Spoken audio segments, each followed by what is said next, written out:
Hello po sa ating mga viewers. Salamat po sa inyo patuloy na pakikinig. And naniniwala akong natuto tayo, lumalago tayo. At siyempre, bahagi ng buhay Kristiyano natin ay ang laging magkaroon ng kasabigan sa mga mensahe ng Diyos, sa mga salita ng Panginoon. So ngayon ay muli isa na namang panibagong episode ang ating siyempre mapapanood o mapapakinggan. At dalangin kong siyempre hindi lang mapakinggan natin kundi ito ay may apply natin sa ating buhay.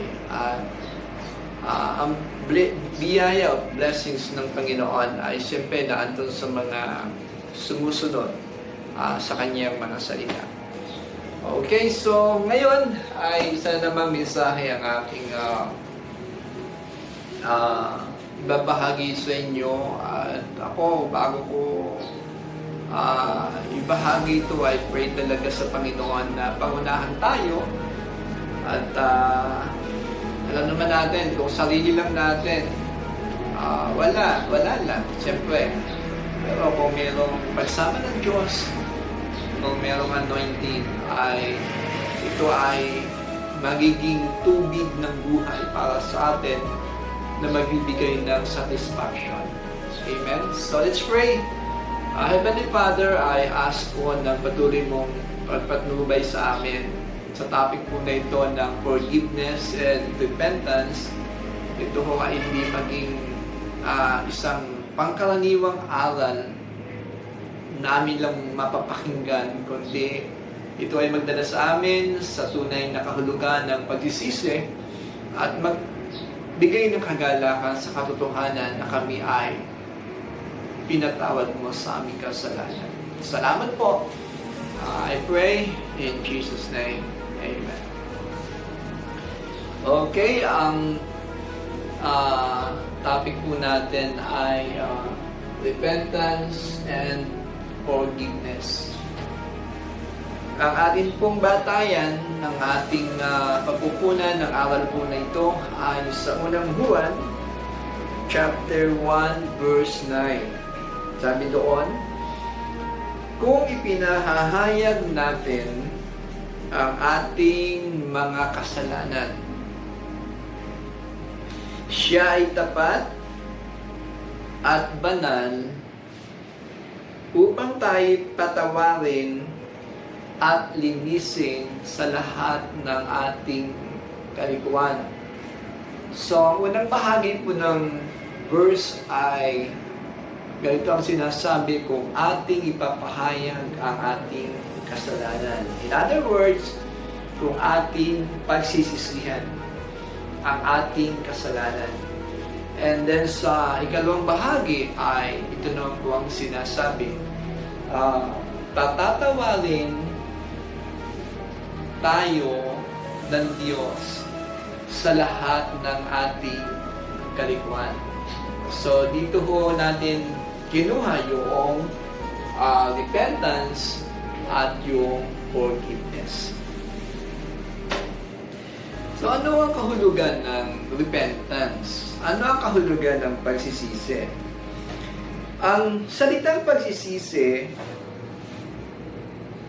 sa Bagong Tipan ay mula sa salitang Griego na metanoia. Metanoia na nangangahulugan ng pagbabago ng isip, pagbabago ng damdamin, at pagbabago ng direksyon ng buhay. Ang pagsisisi ay hindi lamang pag-amin ng kasalanan, kundi isang desisyon ng pagtalikod sa maling gawain at paglapit sa Diyos.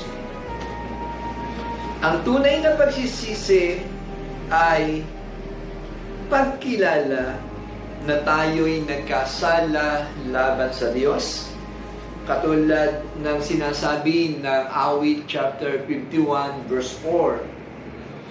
Ang tunay na pagsisisi ay pagpapakumbaba at pagtanggap ng ating pagkukulang. Ang tunay na pagsisisi ay pagpapasya na sumunod sa kalooban ng Diyos. Ano naman ang pagpapatawad? Ang pagpapatawad ay hindi lamang pagkansila ng ating kasalanan, kundi ito ay pagpapalaya sa atin mula sa hatol ng kasalanan. Kumbaga sa isang bilanggo na nahatulan na okay, not guilty, pinapatawad na ang iyong kasalanan.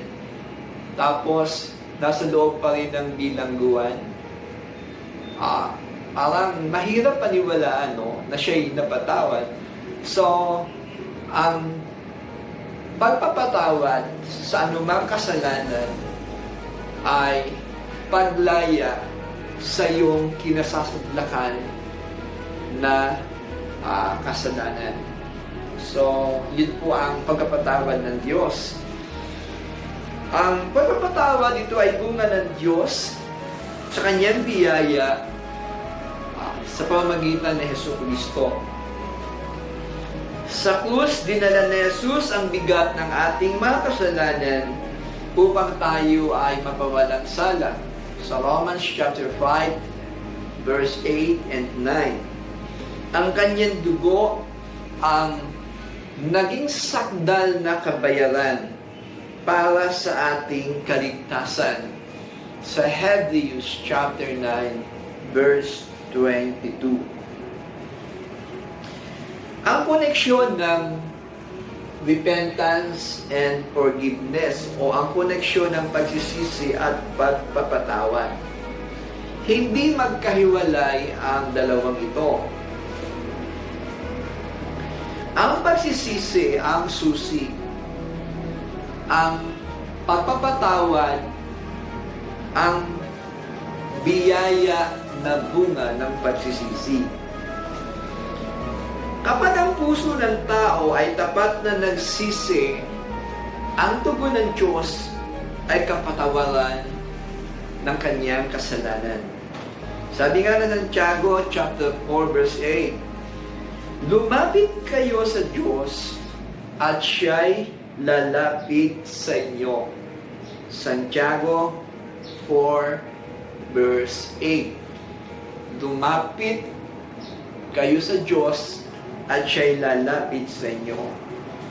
Sa bawat paglapit natin sa Diyos ng may kababaang loob, merong pagyakap ang Diyos, merong awa ang Diyos, at merong pagpapadama ng kanyang pag-ibig.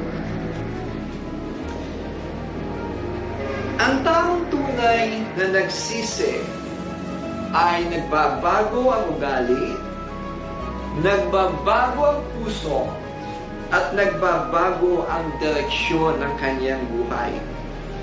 Hindi na siya nabubuhay sa dating kasalanan, kundi meron na siyang bagong buhay na mula kay Kristo. Sa Romans chapter 5 verse 1 ay meron na siyang kapayapaan sa puso. Meron siyang kagalakan sa Espiritu Santo at merong pagbabago ng landas tungo sa kabanalan. Ang pagsisisi at pagpapatawad ay magkasamang biyaya.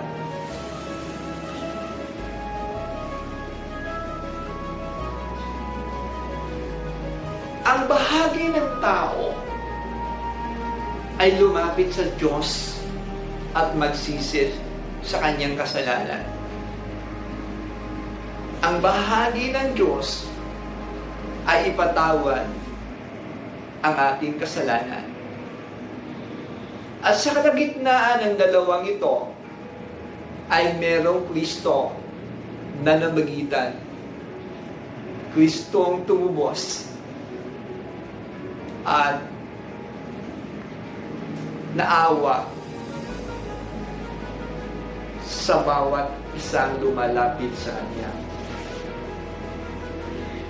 Sabi nga ng John chapter 6 verse 27, ang sino man lumalapit kay Kristo ay di niya itataboy. Ang sino mang lumalapit kay Kristo, hindi niya itataboy.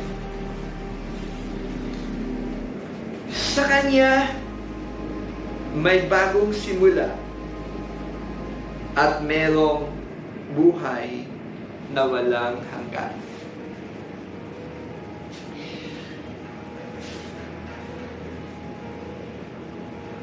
Ang pagkapatawad naman ng Diyos ay, laging nabiyan, kailangan lang merong pagsisisi. Kailangan lang merong pag-amin, merong kababaan ng loob na paglapit sa Diyos. Sa oras na to, kung ikaw ay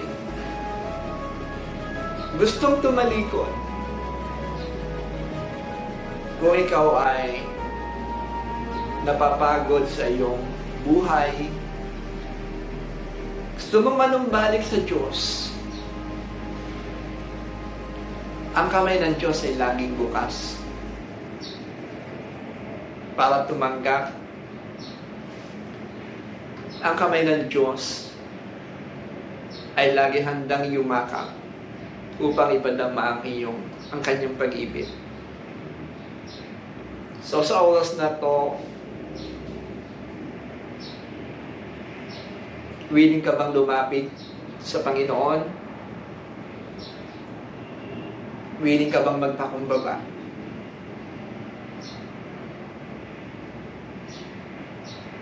Sabi ni Lord, ang lumalapit sa Kanya, hindi niya itatabon. Inayayahan kita at hinihikayat, patuloy na hinihikayat na lumapit sa Panginoon at humingi ng tawad sa anumang kasalanan.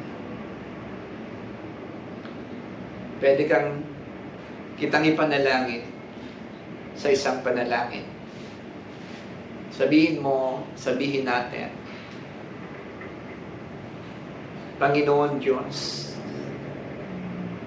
salamat po sa buhay na kaloob mo sa akin. Ako'y lumalapit sa iyo. Patawarin mo po ako sa aking mga pagkakasala. Ako'y naniniwala sa ginawa ni Jesus. Ako'y tinubos sa aking kasalanan. Pinapahayag ko ng buong puso, Jesus, kailangan kita. Ikaw ang aking Panginoon. Ikaw ang aking tagapagligtas. Salamat sa iyong pag-ibig. Salamat sa biyaya ng kaligtasan. Salamat sa bagong buhay.